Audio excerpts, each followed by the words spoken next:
Welcome back to yet another video from Believers IAS Academy, and today's topic of the day discussion is the US tariffs. Of course, not discussing the US tariffs here, but the recent update with respect to what the government of India has come up with in order to ensure that it is trying to help its exporters, right? Because when we try and understand the effects of the US's reciprocal tariffs, the majorly hit category of the Indian economy are its exporters. Considering how these people are being affected, obviously, all those items that were being exported to the US markets now, due to the US tariffs, becomes costlier, makes the Indian exporters commodities or the Indian commodities in the US markets less competitive, right? So due to which this will have a cascading effect, a very drastic effect in the Indian economy, where it reduces the revenue that the profits or revenue, the turnover that these exporting companies used to make.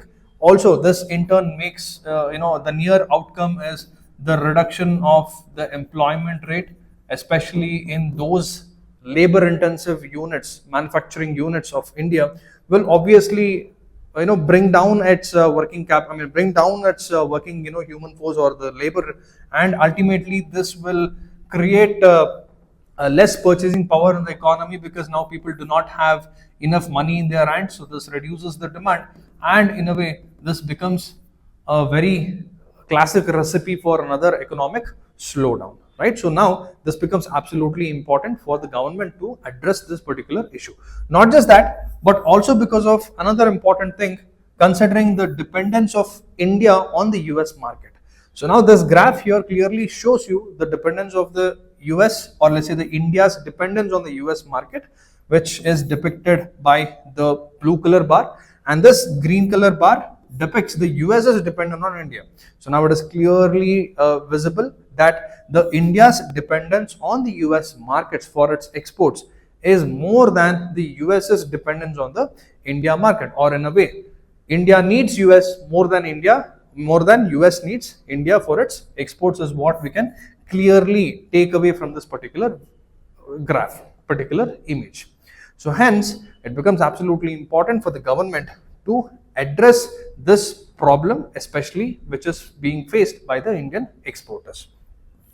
So what is the topic about, or what is the problem about the Indian exporters, particularly in those sectors which are dependent on the US market? So now you might have a question, which are those sections or categories of those items which are dependent on the US markets.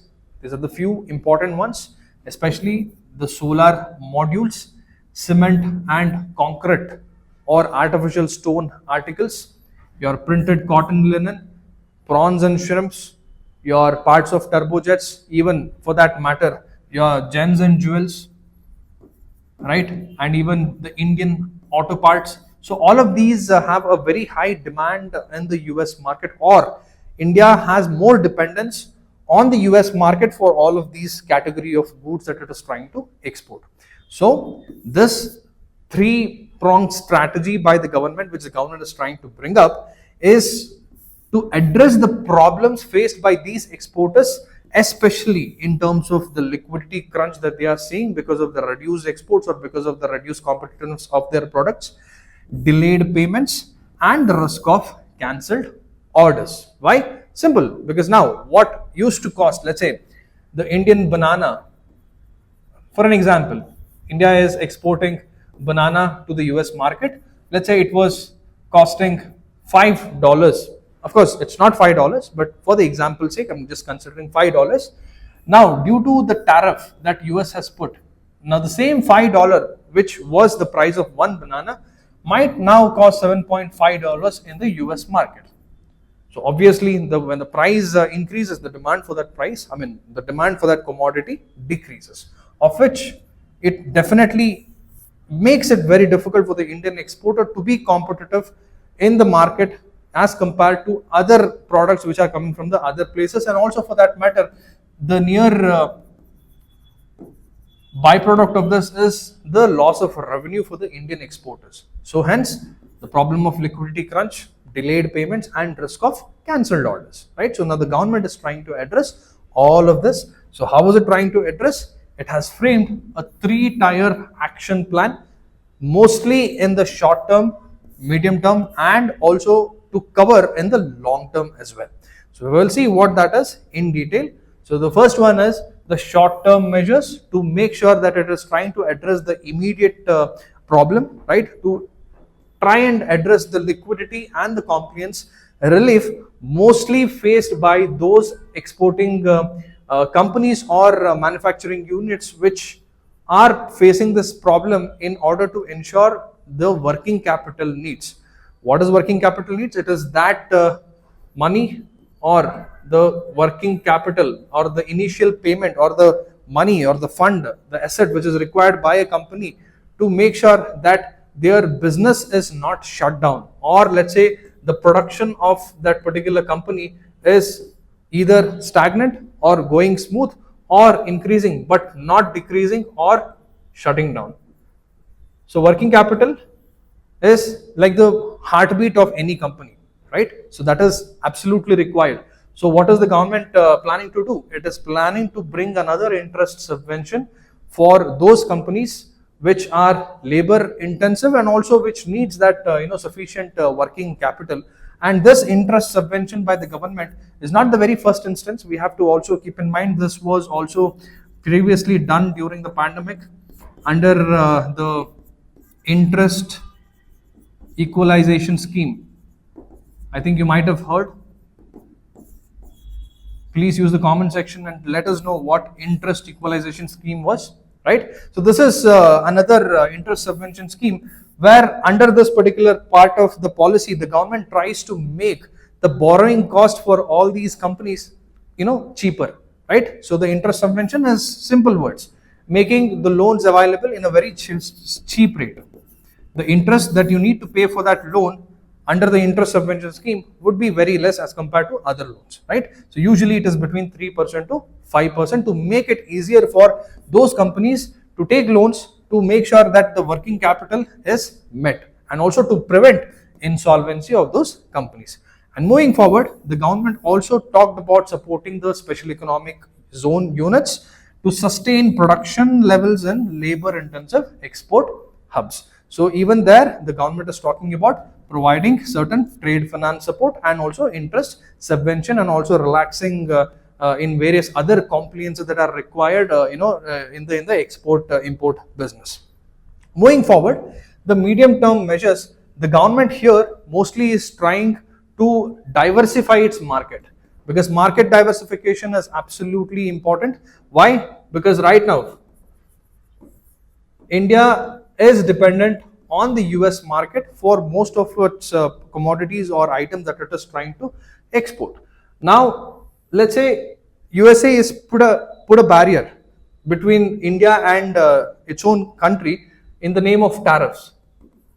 And this tariffs has made anything and everything, all the commodities which were previously going, now it has become more costlier because of this tariff, right? So now most of the exporters from India are dependent on the US markets for all their commodities which are being shipped to US, and now because of the tariffs this has become even more expensive, for which it is hurting the Indian exporters. Now what is the near outcome or the very ready thing that the Indian exporters should do? Try and diversify the markets.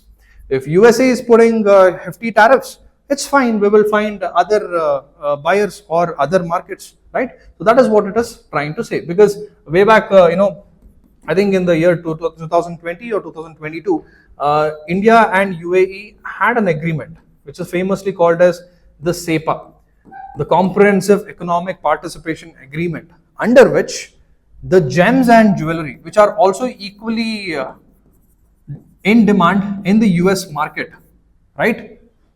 By just exporting to the UAE under the SEPA agreement, the Indian exporters of jewels and gems saw a 5% reduction in the duties that they were actually paying, which obviously is very beneficial for the Indian exporters. So this is one such example, right? So diversifying market to push new markets and reduce over reliance on the US is another medium term approach which will help in the long term for the exporters, is what the government thinks about. And also it talks about encashing all the free trade agreements. So if USA is putting tariffs, so what? We will access to other markets through the free trade agreements, right? So it is also trying to tell the exporters of India that you have to try and leverage the FTAs to make better use of the markets which are available as an alternative for the US, right? So this is the part of the medium term measure. Now coming to the long term measure, the government is trying to address that dependency of India on those minerals, or let's say those commodities or those items which are very critical for the country, right? To reduce that dependence on foreign supplies in crucial areas. So what are the crucial areas? One such example is rare earth elements, right? And also defense equipments. So these are some of the areas, right? Some of the commodities, some of the sectors for which India is mostly dependent on the outside market, right? It is exporting, it is importing most of its renewable energy elements, most of its defense equipments, right? Because we don't have the sufficient infrastructure and the sufficient policies to make sure that we are indigenously being able to produce all of this. Of course, I'll have to correct my statement. For the extraction and the absolute use of the rare earth elements, India has come up with many policies. We have made a video on that. Please do check it. And even in order to show Atmanirbhar Bharata, Atmanirbharata in ensuring that it is manufacturing indigenously, even in terms of defense equipments. Recently, we had a video on that as well. Please do check. Of course, these are all one of the initiatives of the government to ensure that the over-reliance and over-dependence on the foreign products are reduced. So hence, the government is telling that on long term, it is important to make sure that we plan, right? We bring up few schemes, especially even talking about this.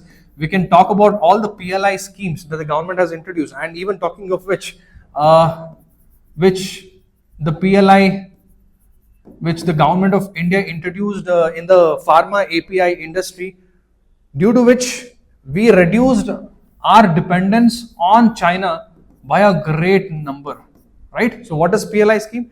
It's like incentivizing a foreign company to come set up in the Indian market, and you incentivize. A financial incentive is given to that particular company or that particular manufacturing unit based on the incremental sales of that particular company going forward, right? So this will encourage foreign investors, right? This will also make sure that the items that are being, and also keep in mind the financial incentive is being given to those items which are produced in India and also sold in India, right? Even in terms of exports also, right? So this will encourage that the Make in India things are happening, the Make in India initiative gets a push, and also this encourages FDI, and also in the long run, this will also help reduce dependence of India on certain critical, critical areas. Like for example, the pharmaceutical APIs, which earlier we had huge dependence on China, now greatly got reduced because of the PLI scheme.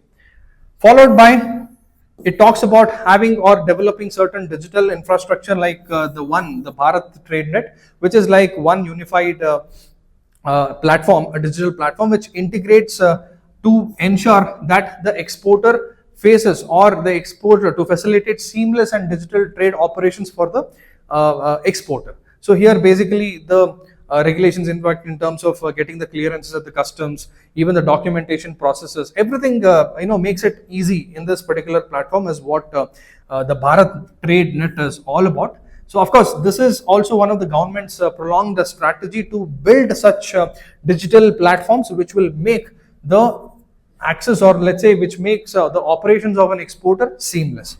And also the government talks about two important pillars, like two important missions. One is the Niryat Protsahan, another one is the Niryat Disha. So of which Niryat Protsahan is to Protsah means to encourage the exporter in terms of providing trade finance, giving collateral support, and also facilitating in terms of e-commerce facilitation. And then also Niryat Disha talks about helping those manufacturing units or companies in terms of helping them with branding, packaging, and also ensuring the compliance to tap global markets. So these are all the measures that the government is trying to bring: the short term, the medium term, and the long term. So now, if you have tried, see, this not only just addresses the problem which is being present, which is being faced by the exporters right now, but also it is trying to make India self-reliant even on the long run also, right? So now, what are the benefits? Liquidity support, self-explanatory, because it helps managing the working capital stress because of the interest subvention and all of it. And then it also avoids layoffs and shutdowns. Market access, through market diversification, it ensures that the assistance with compliance and branding improves global reach, right? And then long-term resilience, diversified market is here. In terms of market access, it helps through two different main pillars, two different missions: the Niryat Protsahan and Niryat Disha, which helps the exporters from India to develop compliance to be able to compete in the global markets through how that the government is trying to help, in terms of branding, packaging, and all of it. And basically it talks about the government's assistance. And in the long-term resilience, it talks about diversifying the markets and also building a digital infrastructure which can reduce the vulnerability to external shocks. That is all for this particular video. I hope you have clearly understood what the government is trying to do. Of course, at the end of the day, all that matters is the right proper implementation of all of these policies. And also it is mostly important that the implementation, even if it happens from the government side, it depends on the exporters and their behavior as to how aware they are about all these provisions of the government, right? And also it is about how proactively they try to cope up with the government's alignment, or as a whole India's alignment, to make sure India is self-reliant going forward, making sure that these foreign shocks, right, India is not vulnerable to all of these external shocks, right? So now let's solve one prelims question: which of the following initiatives can help Indian exporters enhance their global competitiveness? First statement: interest subvention schemes to reduce working capital costs, leveraging FTAs to access new markets, developing a national digital trade platform like Bharat TradeNet. Fourth one: strategic autonomy in critical sectors to reduce import dependence. Make use of the comment section, leave the answer below. And this is all for this particular video. I hope you have liked the video. Please subscribe to Believers IAS YouTube channel, and for more such interesting content, stay tuned. This is Madan Gopal signing off. Have a wonderful day.